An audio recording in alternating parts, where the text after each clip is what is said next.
নমস্কার। গল্পের ঝুলিতে সকল শ্রোতা বন্ধুদের স্বাগত জানাই। আজ আপনাদের জন্য গল্পের ঝুলিতে রয়েছে পূর্ণশশী দেবীর লেখা আভা। গল্পটি ভালো লাগলে একটি লাইক এবং কমেন্ট করে জানানোর অনুরোধ রইল। আর চ্যানেলে নতুন হয়ে থাকলে আরও গল্প শোনার জন্য চ্যানেলটি সাবস্ক্রাইব করতে কিন্তু ভুলবেন না। তাহলে চলুন শুনে নেওয়া যাক আজকের গল্প। আভি, আভি, বলি এখনো কি তোর ঘুম ভাঙবে না? আভাময়ী তখন সাংসারিক কার্যে একটু অবকাশ পাইয়া নিজের ঘরে দরজা ভেজাইয়া দিয়া বইখানি পড়িবার জন্য সবে মাত্র হাতে করিয়াছে। এমন সময় তাহার বিমাতা ঠাকুরানী মাধ্যাহ্নিক সুদীর্ঘ নিদ্রা হইতে জাগরিত হইয়া বকিতে বকিতে আভার ঘরে প্রবেশ করিলেন। বিমাতার মধুর কণ্ঠস্বর শ্রুতিগোচর হইবা মাত্র আভা তাড়াতাড়ি বইখানি লুকাইয়া রাখিতে গেল, কিন্তু তাহার দুর্ভাগ্যবশত তাহা হাত হইতে মেঝে পড়িয়া গেল। দেখিয়া বিমাতা তো রাগিয়াই আগুন। তিনি স্বীয় স্বাভাবিক কর্কট কণ্ঠস্বর আরও কর্কশ করিয়া সক্রোধে কহিলেন, মোলোজা, পোড়ামুখীর বুঝি আবার বিবি হতে সাধ হয়েছে? আমি সারাদিন খেটে খেটে মুখে রক্ত উঠে মরব, আর উনি বসে বসে কেবল লেখাপড়া করবেন। কি আদর রে! লেখাপড়া করে মেয়ে আমার রোজগার করে এনে দেবেন। ওঠ বলছি, ঘরের কাজকর্ম দেখগে। বিমাতার নিকট অনর্থক তিরস্কৃতা হইয়া বালিকা আভা নতমুখে ভয়ে ভয়ে বলিল, এখন তো বেলা ঢের আছে মা, আর এ সময় তো কোনো কাজ ছিল না, তাই একটুখানি বসেছিলাম। তোমার আর কি কাজ আছে বলো? মরতে তো একা আমিই আছি। খোকা যে সেই অবধি কাঁদছে, তা তাকে একটু দুধ খাইয়ে উপকার করবার মমতা কারণ নেই। ওর যেমন বুদ্ধি, আমাকে জ্বালাবার জন্য একটা বুড়ো মেয়ে ঘরে পুষে রেখে দিয়েছে। আর যে চমৎকার গুণের মেয়ে, তা নেবেই বা কে? এ আপদ বিদে হলে বাঁচি। রাগে ফুলিতে ফুলিতে গৃহিণী চলিয়া গেলেন। আভা গোপনে 2 বিন্দু অশ্রু মুছিয়া খোকাকে দুধ খাওয়াইতে গেল। গিয়া দেখিল খোকা তখন ঘুমাইতেছে। আভা যখন 8 বৎসরের বালিকা, তখন তাহার মাতা স্বর্গারোহণ করেন। আভার পিতা রামনাথ চট্টোপাধ্যায় স্ত্রীবিয়োগের কিয়দ্দিবস পরেই পুনরায় দ্বার পরিগ্রহ করিয়াছিলেন। নূতন বিবাহের পর কিছুদিন অবধি আভা পিতার নিকট পূর্ববৎ আদর স্নেহ পাইয়াছিল, কিন্তু রমানাথবাবুর নূতন গৃহিণীর গুণে ক্রমে ক্রমে কন্যার প্রতি সে স্নেহ মমতার হ্রাস হইতে লাগিল। মাতৃহীনা বালিকা তাহার প্রতি পিতৃস্নেহের অভাব বুঝিতে পারিয়া পৃথিবী অন্ধকার দেখিল। বিমাতা তাড়নায় সরলা কোমল প্রকৃতি বালিকার হর্ষোজ্জ্বল মুখখানি দিন দিন বিষাদ ছায়ায় মলিন হইতে লাগিল। আভা ক্রমে বয়স্থা হইয়া উঠিল। রমানাথবাবু কন্যার বিবাহ দিবার জন্য বড় ব্যস্ত হইলেন, কিন্তু তাহার অবস্থা তেমন ভালো নহে। সেজন্য এ পর্যন্ত বহু সম্বন্ধ আসিলেও একটিও সুপাত্র পাওয়া গেল না। এ কারণেও আভাকে বিমাতার নিকট সর্বদা গঞ্জনা ভোগ করিতে হইত, যেন তাহারই সব অপরাধ। বিমাতার কঠোর আচরণে আভা ব্যথিত হৃদয়ে প্রত্যহই রাত্রে স্বর্গীয়া জননীর স্নেহময়ী মূর্তিখানি মনে করিয়া অশ্রুধারায় নিষিক্ত হইত। আজও রাত্রে আভায় শয়ন করিয়া মায়ের কথা মনে করিয়া কাঁদিতেছিল। আকুল হৃদয়ে কাঁদিয়া কাঁদিয়া অনেক রাত্রে আভা ঘুমাইয়া পড়িল। ঘুম ঘরে আভা স্বপ্ন দেখিল যেন আকাশে একটি খুব বড় নক্ষত্র উঠিয়াছে। তত বড় তেমন উজ্জ্বল নক্ষত্র আভার কোনো দিন দেখে নাই। সে বিস্মিত হইয়া সেই দিকে চাহিয়া রহিল। সহসা দেখিতে পাইল সেই বৃহৎ উজ্জ্বল নক্ষত্রটির মধ্যে তাহার স্বর্গীয়া জননী জ্যোতির্ময়ী মূর্তিতে দণ্ডায়মান হইয়া স্নেহাপ্লুত মধুর স্বরে কহিতেছেন, আভা, মা আমার, আর কাঁদিস নে মা। আমি আশীর্বাদ করছি, তোরে দুঃখ যন্ত্রণা শীঘ্রই অবসান হবে। মাতাকে দেখিয়া আভা কাঁদিয়া উঠিল। ক্রন্দনবেগে তাহার নিদ্রা ভাঙিয়া গেল। আভা উঠিয়া দেখিল প্রভাত হইতে আর বিলম্ব নাই। তখন সে উদ্দেশ্যে মাতৃমূর্তিকে প্রণাম করিয়া অন্যান্য দিন অপেক্ষা অনেক আশ্বস্ত হৃদয়ে গৃহকর্মে মনোনিবেশ করিল। পরদিন বৈকালে রমানাথবাবু বহির্বাটিতে বসিয়া আছেন এমন সময় ভৃত্য ছুটিয়া আসিয়া সংবাদ দিল, জজবাবুর গাড়ি বাহিরে দাঁড়াইয়া আছে। জজ নরেন্দ্রবাবুর সহিত রমানাথবাবুর মৌখিক আলাপ পরিচয় না থাকিলেও তিনি রমানাথবাবুর নিতান্ত অপরিচিত ছিলেন না। নরেন্দ্রবাবুর আগমন সংবাদে তিনি কিঞ্চিৎ বিস্মিত হইয়া বাহিরে আসিলেন। দুটি সুন্দর শ্বেতবর্ণ অশ্ব সংযোজিত সুদৃশ্য ব্রুহাম হইতে নরেন্দ্রবাবু ও আর দুইজন ভদ্রলোক অবতীর্ণ হইলেন। বিশেষ সমাদরে সম্বর্ধনা করিয়া রমানাথবাবু তাহাদিগকে বৈঠকখানায় বসাইলেন। উভয়ের শিষ্টাচার ও দুই একটি কথাবার্তার পর নরেন্দ্রনাথ রমানাথবাবুকে সম্বোধন করিয়া কহিলেন, রমানাথবাবু, অদ্য কোনো বিশেষ কারণে আমরা আপনাকে সংবাদ না দিয়া সহসা আপনার বাটিতে উপস্থিত হইয়াছি। আশা করি আপনি আমাদিগের সে ত্রুটি ক্ষমা করিবেন। রমানাথ ব্যতিব্যস্ত হইয়া সবিনয়ে কহিলেন, সে কি কথা মহাশয়, এ গরিব ব্রাহ্মণের বাটিতে আপনাদের পদধূলি পড়িয়াছে, আজ আমার বড় সৌভাগ্য। ইহার জন্য ক্ষমা প্রার্থনা করিয়া আমাকে লজ্জিত করিতেছেন কেন? আপনাদের শুভাগমনের উদ্দেশ্য বলিয়া কৃতার্থ করুন। নরেন্দ্রবাবু কহিলেন, শুনিয়াছি মহাশয়ের একটি অবিবাহিত কন্যা আছে। কন্যাটি পরমা সুন্দরী। আপনারা আমার স্বজাতি ও পাল্টি ঘর। আমার পুত্রের শুভবিবাহ এই মাসেই দিবার ইচ্ছা আছে, কিন্তু এ পর্যন্ত আমাদের মনোনীত পাত্রী একটিও পাইলাম না। যদি কোনো আপত্তি না থাকে তাহা হইলে আপনার কন্যাটিকে একবার দেখাইয়া বাধিত করিবেন কি? রমানাথ সাল্লাদে বলিয়া উঠিলেন, বলেন কি, ইহা তো অতি সামান্য কথা। আমি এখনই আমার কন্যাকে আপনাদের সাক্ষাতে উপস্থিত করিতেছি।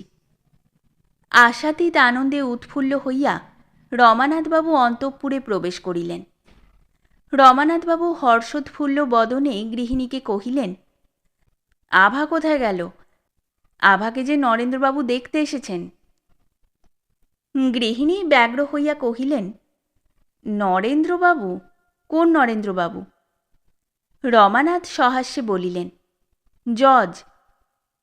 গৃহিণীর মুখখানি সহসা যেন বর্ষার মেঘের মতো অন্ধকার হইয়া গেল। তিনি একটু প্রকৃতিস্থ হইয়া ভগ্ন কণ্ঠে কহিলেন, তুমি কি পাগল হলে নাকি? নরেন্দ্রবাবু বড় লোক, তার সঙ্গে কুটুম্বিতা করা কি তোমার সাধ্য? তুমি ভেবেছ বুঝি তারা শুধু তোমার মেয়েটি পেয়েই খুশি হয়ে যাবে, আর না হয় বাড়ি ঘর সব ঘুচিয়ে মেয়ের বিয়ে দিয়ে ফতুর হয়ে বসে থাকো? তাই তো, এ কথাটা যে রমানাথ এতক্ষণ একবারও ভাবেন নাই। রমানাথবাবুর প্রসন্ন বদন গম্ভীর ভাব ধারণ করিল।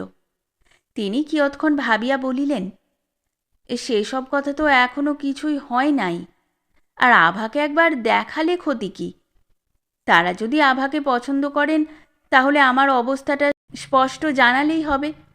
মেয়েটার অদৃষ্টে যদি সুখ থাকে তাহলে তারা অমনি বিয়ে দিতে রাজি হবেন। এখন তুমি আভাকে ভালো করে সাজিয়ে দাও তো।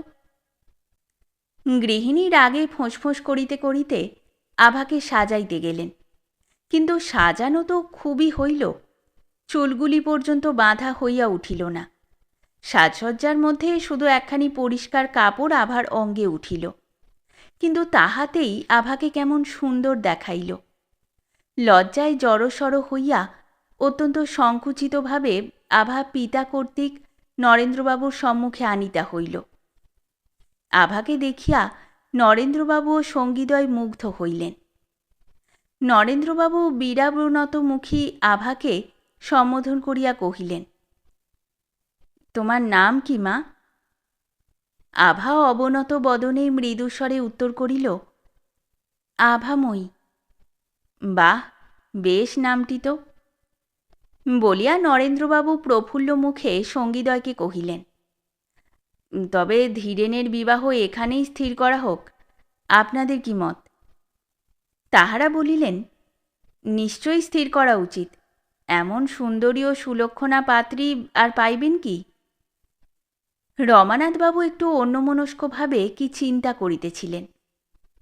তাহাকে চিন্তা করিতে দেখিয়া নরেন্দ্রবাবু সাগ্রহে কহিলেন, আপনার এ সম্বন্ধে কিছু বক্তব্য আছে কি? যাহা বলিবার থাকে স্বচ্ছন্দে বলিতে পারেন। রমানাথবাবু কিছু অপ্রতিভভাবে বলিলেন, আমি কন্যার বিবাহ দিবার জন্য বহুদিন হইতে ব্যগ্র হইয়াছি, আর আমার সৌভাগ্যক্রমে এমন সুপাত্র ও সুঘর পাইয়াও ইতস্তত করিতেছি, তাহার কারণ শুধু আপনার মতো সম্ভ্রান্ত লোকের সহিত আমার মতো দরিদ্র লোকের কুটুম্বিতা করিতে সাহসী হওয়া স্বীয় ক্ষমতাতীত বলিয়া। নরেন্দ্রবাবু ঈষৎ হাস্যে কহিলেন, রমানাথবাবু ক্ষমা করিবেন, আপনার কথায় আমি স্পষ্ট বলিতে বাধ্য হইতেছি। দেখুন, আমি অর্থের প্রত্যাশী হইয়া আপনার নিকট আসি নাই। আপনি শুধু আপনার কন্যাটিকে দান করিবেন, ইহা বোধহয় আপনার ক্ষমতাতীত নহে। আশাতিরিক্ত আনন্দে উৎফুল্ল হইয়া রমানাথবাবু গাঢ় স্বরে, নরেন্দ্রবাবু, আজ আপনি আমাকে যেমন খুশি করিলেন, ভগবান আপনাকে ইহা অপেক্ষা শতগুণে সুখী করিবেন। অতঃপর বিবাহ সংক্রান্ত অন্যান্য কথোপকথনের পর নরেন্দ্রবাবু সঙ্গীদ্বয় সহ বিদায় লইলেন। রমানাথবাবু গৃহিণীকে এ সুসংবাদ প্রদান করিতে অত্যন্ত হৃষ্ট চিত্তে অন্তঃপুরে উপস্থিত হইলেন। নির্দিষ্ট দিবসে নরেন্দ্রনাথের একমাত্র পুত্র ধীরেন্দ্র কুমারের সহিত আভাময়ীর শুভ পরিণয় সম্পন্ন হইয়া গেল। বিবাহের পর শ্বশুরালয় গমনকালে আভা সজল নয়নে বিমাতার চরণে প্রণাম করিল। ছোট ভাইটিকে লইয়া স্নেহভরে মুখচুম্বন করিল। আভার শ্বশুর প্রদত্ত বহুমূল্য বস্ত্রালঙ্কারের প্রতি দৃষ্টিপাত করিয়া গৃহিণী আশীর্বাদের পরিবর্তে মনে মনে বলিলেন, মেয়েটার কি কপাল জোর, বিনা চেষ্টায় বিনা অর্থব্যয়ে এমন ঘরে বিয়ে হয়ে গেল। এ দুঃখ যে আমার মরলেও যাবে না। আভা পিতার চরণে বিদায় লইতে গেল। রমানাথবাবু তখন স্বীয় নির্জন কক্ষে পালঙ্কপরি অর্ধশায়িতভাবে করদয়ে বদনাবৃত করিয়া কি ভাবিতেছিলেন। তাহার মৃত্যুশয্যায় শায়িতা স্বর্গীয়া পত্নীর সেই শেষ অনুরোধ, আমার আভাকে দেখো, দুঃখিনী মা হারিয়ে যেন তোমার আদর যত্নে না বঞ্চিত হয়। বহুদিন পরে আজ সেই করুণ অশ্রুমাখা কথাগুলি নতুন করিয়া তাহার হৃদয়ে জাগিয়া উঠিতেছিল। পত্নীর অন্তিমের সে কাতর প্রার্থনা তিনি রাখিয়াছেন কি? স্মৃতির তাড়নায় অধীর হইয়া রমানাথ অনুতপ্ত কাতর হৃদয়ে নিভৃতে অশ্রু বিসর্জন করিতেছিলেন। এমন সময় আভা ধীরে ধীরে ডাকিল, বাবা। কন্যার আহ্বানে রমানাথবাবু উঠিয়া বসিলেন। অতিরিক্ত অশ্রুপাতে তাহার চক্ষুদ্বয় রক্তবর্ণ ধারণ করিয়াছে। বিমর্ষ মুখমণ্ডলে মর্মান্তিক যন্ত্রণারাশি পরিস্ফুট হইতেছে। দেখিয়া আভা বড় ব্যথিত হইল। সে কাতর হৃদয়ে অশ্রুপূর্ণ নেত্রে পিতার চরণে প্রণতা হইল। রমানাথবাবু এবার কিঞ্চিৎ প্রকৃতিস্থ হইয়া বাষ্পারুদ্ধ কণ্ঠে কহিলেন, আভা, মা আমার, আজ হতে তুই পর হয়ে গেলি। মা, তোরে নিষ্ঠুর পিতার নিকট তুই একদিনের জন্য একটু আদর, একটু যত্ন পাসনি। আশীর্বাদ করি, স্বামী গৃহে রাজরানীর মতো চিরদিন সুখে কাল যাপন কর।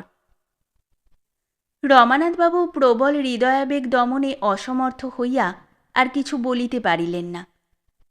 আর আভা, বহুদিন পরে পিতার সেই মধুর স্নেহ সম্ভাষণে দুঃখিনী আভার নয়ন যুগলে অশ্রুপ্রবাহ বহিল। চোখের জলে ভাসিতে ভাসিতে আভা পিতার চরণে বিদায় লইল। আভা শ্বশুরালয়ে আসিল। পুত্রবধূর চাঁদমুখ দেখিয়া আভার শ্বশ্রু ঠাকুরানীর আহ্লাদ সাগর উথলিয়া উঠিল। তিনি যখন স্নেহ ভরে আভার মুখচুম্বন করিয়া প্রীতিপূর্ণ মমতা বিজড়িত কণ্ঠে আহ্লাদে কহিলেন, এ যে আমার সোনার প্রতিমা বৌমা হয়েছে।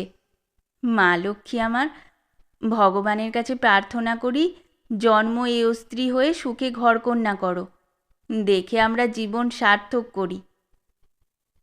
তখন পরলোকগতা জননীর স্নেহ আদর স্মরণ হওয়ায় আভার চোখে জল আসিল।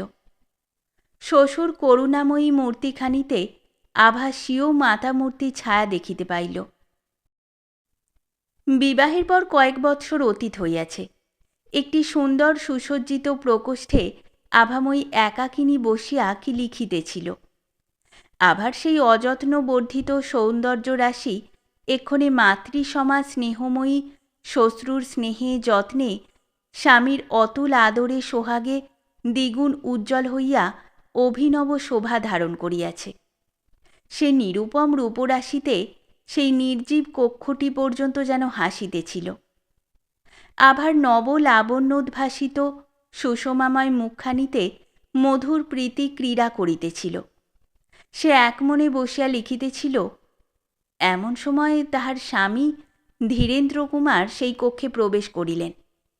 আভাকে নিবিষ্ট চিত্তে লিখিতে দেখিয়া তিনি নিঃশব্দে তাহার পশ্চাতে দাঁড়াইয়া তাহার লিখিত কবিতাটি পাঠ করিতে লাগিলেন। কিয়ৎক্ষণ পরে আভা সহসা পশ্চাৎভাগে দৃষ্টিপাত করিয়া স্বামীকে দেখিতে পাইল। তাহাকে দেখিবা মাত্র সে কাগজখানি ক্ষিপ্র হস্তে লুকাইয়া ফেলিল। ধীরেন্দ্র কুমার হাসিতে হাসিতে কহিলেন, আর এখন লুকালে কি হবে আভা? আমি অনেকক্ষণ এখানে দাঁড়িয়ে আছি, আর তোমার কবিতাটিও পড়েছি। তুমি এমন লিখতে শিখলে কোথায় আভা? আভা সলজ্জভাবে নতমুখে কহিল, তুমি এতক্ষণ চোরের মতন লুকিয়ে দাঁড়িয়েছিলে কেন? ধীরেন্দ্র কুমার সহাস্যে কহিলেন, লুকিয়ে না দেখলে কি তোমায় এতক্ষণ দেখতে পেতাম? আমাকে দিনের বেলা দেখলেই যে তুমি মার কাছে পালাও। আজকের এই কবিতাটি কার উদ্দেশ্যে লেখা হয়েছে আভা? কে এমন সৌভাগ্যবান? আভা অবনত মুখে মৃদু হাসিয়া উত্তর করিল, যে সকলের চেয়ে দুষ্টু।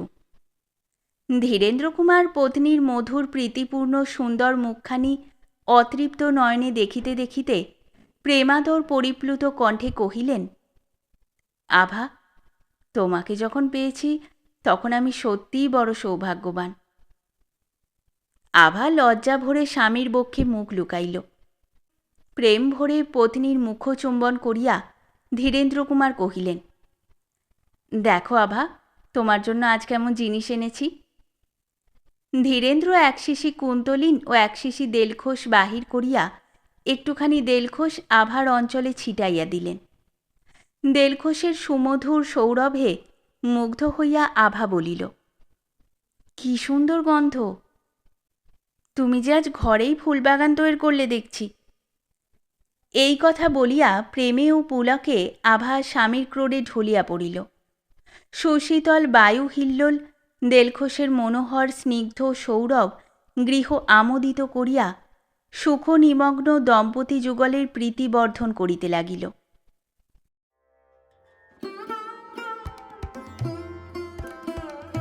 শেষ হলো আমাদের আজকের গল্প। গল্প পাঠে এবং বিভিন্ন চরিত্রে আমি তৃষিতা। গল্পটি ভালো লাগলে লাইক এবং শেয়ার করে দেবেন, আর চ্যানেলে নতুন হয়ে থাকলে আরও গল্প শোনার জন্য চ্যানেলটি সাবস্ক্রাইব করতে কিন্তু ভুলবেন না। খুব তাড়াতাড়ি নতুন একটি গল্প নিয়ে ফিরে আসব। সকলে ভালো থাকুন, শুনতে থাকুন গল্পের ঝুলি।